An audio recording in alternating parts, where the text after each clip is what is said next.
crazy. You think of all the people that you know that live at the base of that mountain. It touches home. Right now on Up with KREM, some residents of Stevens County should leave now as a fast-moving wildfire burns through the area. Wind advisories and flash flood watches. A passing cold front not only drops temperatures across the region, but also brings us some weather concerns. A study request. Spokane leaders wanting final input before adding fluoride to the city's drinking water. Wake up and grab a cup. We are live at area Starbucks locations for Tools to Schools. We're telling you how you can make the best first day ever for students in our community. Up with KREM starts right now. Well, good morning and thank you for joining us on Up with KREM. I'm Channing Curtis. Well, this morning we have Up with KREM team coverage. Our Jeremy Legou is in the Outdoor Weather Center with the best news of the morning. It is finally starting to cool down around here, and we even have a little bit of rain dropping through the inland northwest. But first up, Nicole Hernandez is live outside the Corkscrew Fire near Ford, where level 3 evacuations are in place right now. Good morning, Nicole.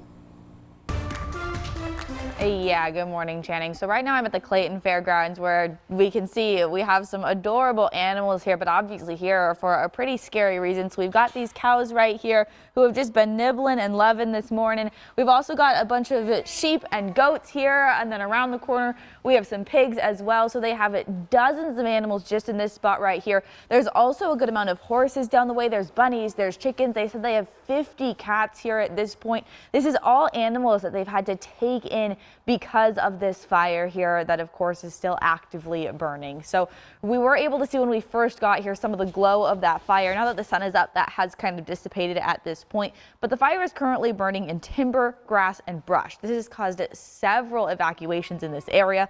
But take a look at this map here. The red area west of Ford and north of Tum Tum is under level 3 evacuations. That means get out now. Level 2 evacuations are in place for the area of South Clayton. Southeast of Springdale is under level 1 evacuations. The fire has grown at such a fast pace that fire officials say that it's now twice the size of Cheney.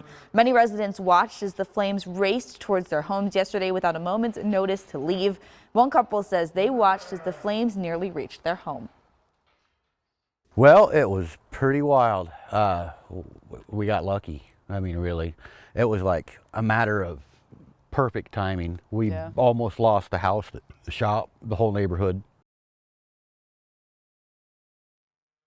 So crews with the Department of Lands and Spokane Tribe of Indians are working on the fire right now. It was last reported to be 7,500 acres and 0% contained. So right now here at the Clayton Fairgrounds, they are still taking in animals. They have, like we mentioned, a bunch as of right now. They had animals coming in here all night.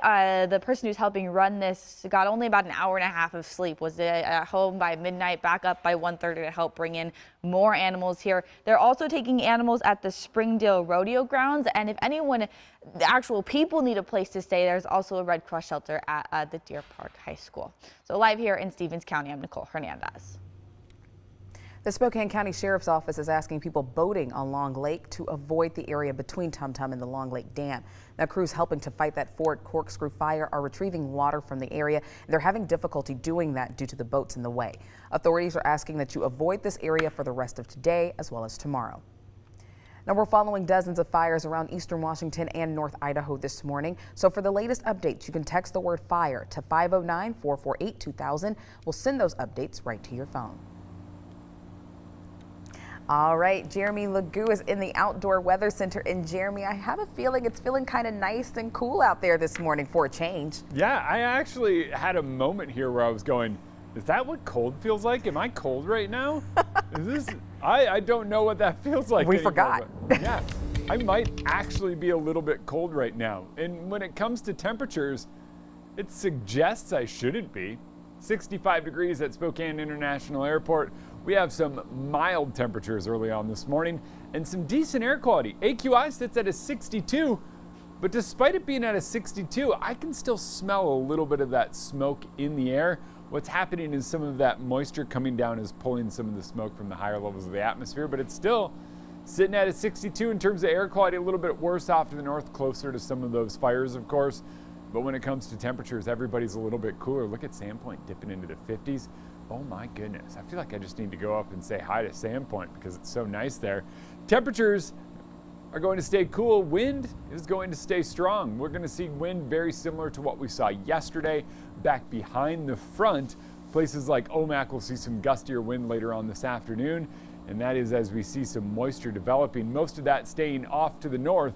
But we are going to see some of this grow a little more widespread, and following some of the heavier showers in northeastern Washington and North Idaho, we are seeing a flash flood watch go into effect that'll last throughout the day today because of some of the showers and storms that are going to develop here in the next couple of hours. Notice they look very widespread on here. I don't think they're that widespread, but I do think we wind up seeing some of those scattered showers and storms later on today. If you're under one of the thunderstorms, could get 1/4 inch of rain. If you're not under a thunderstorm, but you see a scattered shower, about 1/10 inch or less. And hey, we need it. We desperately need the moisture, so anything we can get out of this.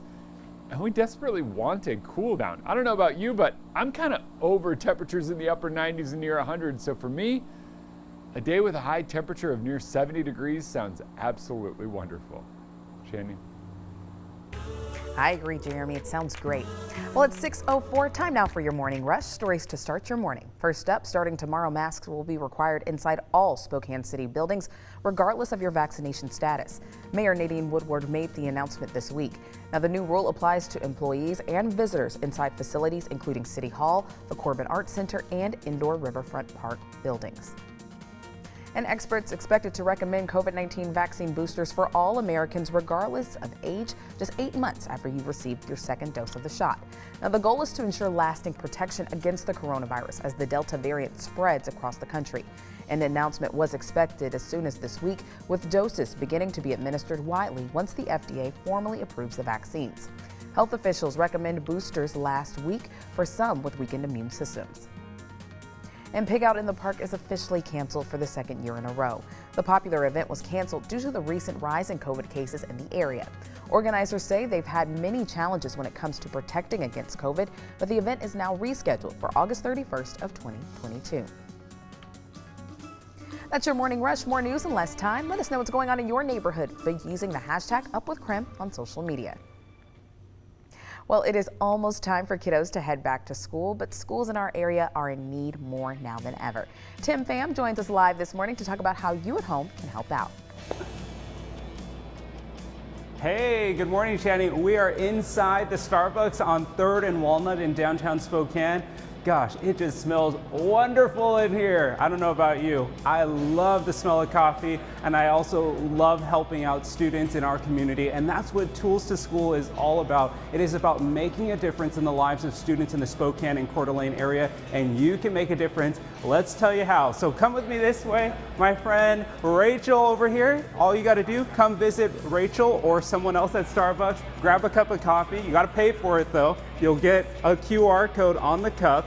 You scan this and then you can make a donation to Tools to Schools. So let's talk about what Tools to Schools benefits. Our goal is to collect 2,000 backpacks and school supplies for students in our community because we know this year has been so incredibly tough. You know, a lot of students, this may be the first time they're going back to the classroom in more than a year. So they really need our help, especially families who, are now without work. You know, they may need a little extra help. So we are going to be talking about how you can make a difference coming up. Tim, I saw a man on a phone. Grab that phone, ask the person on the other end if they've gotten their Starbucks today and if they want to help out with Tools to Schools. Why not? All right, we talked about cooler temps today, and in the week to come, it's the first time in months I've talked about temperatures trending below normal for a full 7 days, and that's exactly what we have. Now today and tomorrow, around 72, but the rest of the week, look at that. Temperatures trending in the 70s and low 80s. It's going to be fantastic.